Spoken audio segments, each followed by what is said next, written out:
आप सभी का फिर से एक बार स्वागत है अमृत की पाठशाला पे। तो आज के इस वीडियो में हम लोग पढ़ने वाले हैं पॉलिटी का एक टॉपिक, और वो टॉपिक है इलेक्शन कमीशन। ये जो टॉपिक है बहुत इंपॉर्टेंट है। जैसा कि हम लोग को पता है कि विधानसभा चुनाव जो है अभी होने वाला बिहार में, तो उसी से रिलेटेड जो टॉपिक है इलेक्शन कमीशन का, ये हमारे BPSC के मेन्स में भी आता है और प्री में भी इसका कुछ काम आ जाता है। तो चलिए शुरू करते हैं। तो टॉपिक क्या है? टॉपिक है इलेक्शन कमीशन। अब इसमें हम लोग पढ़ेंगे कि ये कैसे नेशनलाइज किया गया, क्या इसका टेन्योर है, कौन कौन इसके मेंबर होते हैं, सब कुछ हम इस वीडियो में आज देखेंगे। तो सबसे पहले क्या है कि जो इलेक्शन कमीशन है ये कैसा है? ये एक परमानेंट बॉडी है और इंडिपेंडेंट बॉडी है। इलेक्शन कमीशन एक परमानेंट, अस्थाई और स्वतंत्र इंडिपेंडेंट बॉडी है जिसको स्टेबलाइज किया गया है, ठीक है, गवर्नमेंट ऑफ इंडिया द्वारा। और ये किस लिए स्टेबलाइज किया गया है? तो इसको स्टेबलाइज किया गया है इंश्योर करने के लिए फ्री और फेयर इलेक्शन। हमारे इंडिया में फ्री और फेयर इलेक्शन चुनाव करवाने के लिए जो है इस एक इंडिपेंडेंट और परमानेंट बॉडी को बनाया गया है जो है इलेक्शन कमीशन। कब बनाया गया? 1950 में। 1950 में इलेक्शन कमीशन को बनाया गया, जो कि एक परमानेंट और इंडिपेंडेंट बॉडी है जिसका काम क्या है कि हमारे इंडिया में फ्री और फेयर इलेक्शन करवाना। इसके बाद आर्टिकल 324 क्या कहता है? तो article 324 provides for the establishment of an election commission. Article 324 के तहत जो है इलेक्शन कमीशन को स्टेबलाइज किया गया है कि ठीक है, देश के लिए जिसका क्या है, जिसका काम है कि चुनाव का सुपरिटेंडेंस पूरा देख रेख करना, उसको किस तरीके से करना है, क्या क्या डायरेक्शंस देने, क्या क्या जो पूरा इंतजाम करना है वो करना, और इलेक्शन को कंट्रोल करना। किसके? पार्लियामेंट, जो पार्लियामेंट में चुनाव होता है लोकसभा का, उसका, स्टेट लेजिस्लेचर का और प्रेसिडेंट और वाइस प्रेसिडेंट के ऑफिस में जो इलेक्शन होगा उसका सारा जो जितना भी काम है वो कौन करता है? Election commission. इलेक्शन कमीशन में एक चीफ इलेक्शन कमिश्नर और बाकी जो है जो कुछ जो है इलेक्शन कमिश्नर होते हैं। इलेक्शन कमीशन में एक चीफ इलेक्शन कमिश्नर और कुछ इलेक्शन कमिश्नर होते हैं जिसको president time to time appoint करते रहते हैं। इनका जो इलेक्शन कमीशन, जो चीफ इलेक्शन कमिश्नर और जो इलेक्शन कमिश्नर है, उनका जो पीरियड है, जो टेन्योर है, वो 6 साल या 65 साल ऑफ एज, मतलब इस दौरान वो इस ड्यूरेशन में वो काम करते हैं, 6 साल या 65 साल ऑफ एज। उसके बाद जो चीफ इलेक्शन कमिश्नर है, जो बाकी जो इलेक्शन कमिश्नर जिनको हेल्प करते हैं, उसको अपॉइंट करते हैं कौन? प्रेसिडेंट द्वारा अपॉइंट। तो जी चीफ इलेक्शन कमिश्नर और इलेक्शन कमिश्नर अपॉइंट कौन करते हैं?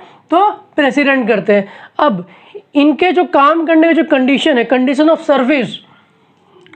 सर्विस और जो टेन्योर है, ये डिटरमाइन किया जाता है प्रेसिडेंट द्वारा। चीफ इलेक्शन कमिश्नर और इलेक्शन कमिश्नर के कंडीशन ऑफ सर्विस और टेन्योर को, मतलब उनके कार्यकाल को जो है डिटरमाइन कौन करते हैं? प्रेसिडेंट के द्वारा डिटरमाइन किया जाता है। अब यहाँ से क्या हुआ?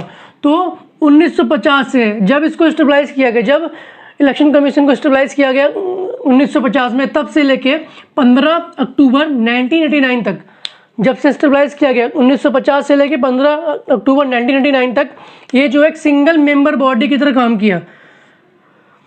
1950 से लेके 1989 तक election commission single member body के तौर पे काम किया, जिसमें सिर्फ चीफ इलेक्शन कमिश्नर था, ठीक है। उसके बाद क्या हुआ? 16 अक्टूबर 1989 को प्रेसिडेंट जो है 2 और इलेक्शन कमिश्नर के पोस्ट को अपॉइंट किया गया। 16 अक्टूबर 1989 को प्रेसिडेंट द्वारा 2 और इलेक्शन कमिश्नर अपॉइंट किया गया, जिसको बाद में फिर से एबोलिश कर दिया गया 1990 को। 1990 में फिर से इन दोनों को जो अपॉइंट किया था फिर से हटा दिया। क्यों? क्योंकि अब यहाँ पे 2 अपॉइंट क्यों किया था? यहाँ पे 2 अपॉइंट किया था क्योंकि जब काम ज़्यादा बढ़ गया था। क्योंकि अब काम ज़्यादा क्यों बढ़ गया? क्योंकि जब वोटिंग के एज को 21 के बजाय 18 किया गया, तो काम का लोड क्या वो बढ़ गया। उस काम के लोड के बढ़ने की वजह से 2 और इलेक्शन कमिश्नर को अपॉइंट किया गया प्रेसिडेंट द्वारा, जिसको फिर से 1990 में हटा दिया गया। उसके बाद क्या हुआ? तो फिर से 1993 में प्रोविज़न बनाया गया, जिसके तहत 2 और इलेक्शन कमिश्नर को अपॉइंट किया गया, और तब से अभी तक जो है एक चीफ इलेक्शन कमिश्नर है और 2 इलेक्शन कमिश्नर है। अगर किसी मुद्दे पे, अगर किसी मुद्दे पे जो चीफ इलेक्शन कमिश्नर है और जो इलेक्शन कमीशन है उनके बीच में मतलब एक सहमति नहीं बन पा रहा होगा, तो क्या होता है, पूरे कमीशन का जो मेजोरिटी होगा वही फैसला लिया जाएगा, जो मेजोरिटी होगा वही फैसला लिया जाएगा। तो अभी तक हम लोग ने क्या देखा, तो अभी तक हम लोग देखा कि इलेक्शन कमीशन 1950 में बनाया गया था, आर्टिकल 324 के तहत बनाया गया। इसमें एक चीफ इलेक्शन कमिश्नर है और 2 उनको हेल्प करने के लिए इलेक्शन कमिश्नर है, जिनको अपॉइंट करते हैं प्रेसिडेंट, जिनका टेन्योर है 6 साल या 65 साल ऑफ एज का, ठीक है। और ये दिया हुआ टाइम टू टाइम, जब उनको चेंज किया गया 1950 तक सिंगल बॉडी था, उसके बाद डबल बॉडी किया गया, फिर उसको हटाया गया और फिर उसको फिर से मल्टी मेंबर जो है एक कमीशन बनाया गया। अब देखते हैं फिर इसका आगे क्या है। तो अब देखते हैं आगे, अब क्या है, इंडिपेंडेंस मतलब स्वतंत्रता। इसमें क्या है कि जो चीफ इलेक्शन कमिश्नर है उनको सिक्योरिटी ऑफ टेन्योर है, मतलब कि उनको ऑफिस से निकाला नहीं जा सकता है किसी के भी द्वारा। सिर्फ इनको निकालने का वही प्रोसेस है जो सुप्रीम कोर्ट के जज को निकालने का प्रोसेस है। चीफ इलेक्शन कमिश्नर को रिमूव करने का वही प्रोसेस है जो सुप्रीम कोर्ट के जज को रिमूव करने का प्रोसेस है। जो क्या है कि जो चीफ इलेक्शन कमिश्नर को रिमूव करने का जो रेजोल्यूशन है उसको दोनों house, lower house, Lok Sabha, Rajya Sabha दोनों से पास होना चाहिए स्पेशल मेजोरिटी से, ठीक है। किस ग्राउंड पे, तो 2 ही ग्राउंड है, या तो मिसबिहेवियर या इनकैपेसिटी।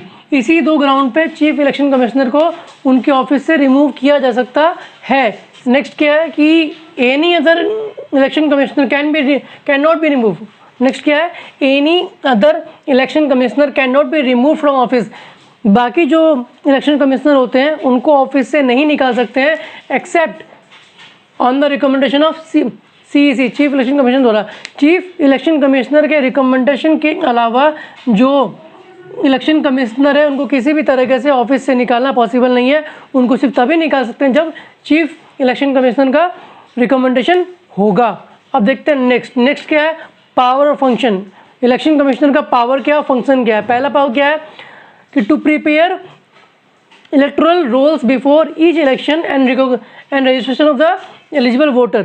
तो मतलब क्या निकला कि जो भी जनरल इलेक्शन के पहले क्या होता है कि जो वो इलेक्शन कमिश्नर है वो क्या करते हैं, इलेक्टोरल रूल्स बनाते हैं और साथ ही जितने भी एलिजिबल वोटर्स है जो वोटिंग करने के एज पे है, जो वोटिंग कर सकते हैं, उनका पूरा रजिस्ट्रेशन किया जाता है। किसके द्वारा, इलेक्शन कमिश्नर के द्वारा। नेक्स्ट क्या है, to grant recognition to the political parties and allot election symbols to them.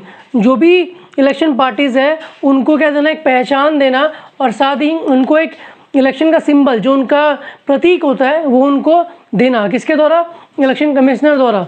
Next क्या है, टू काउंट वोट्स, वोटिंग की गिनती, वोट्स की गिनती और रिजल्ट को डिक्लेयर करना।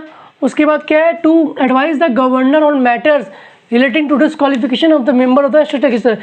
अगर किसी स्टेट लेजिस्लेचर के मेंबर को डिस्क्वालीफाई करना है इलेक्शन से तो उस बारे में गवर्नर को बताना कि ये जो कोई मेंबर है ये चुनाव में खड़ा नहीं हो सकता है किसी भी वजह से। तो ये बात कौन बताता है, इलेक्शन कमिश्नर जो गवर्नर को एडवाइस करता है। नेक्स्ट क्या है, to determine the code of conduct to be observed.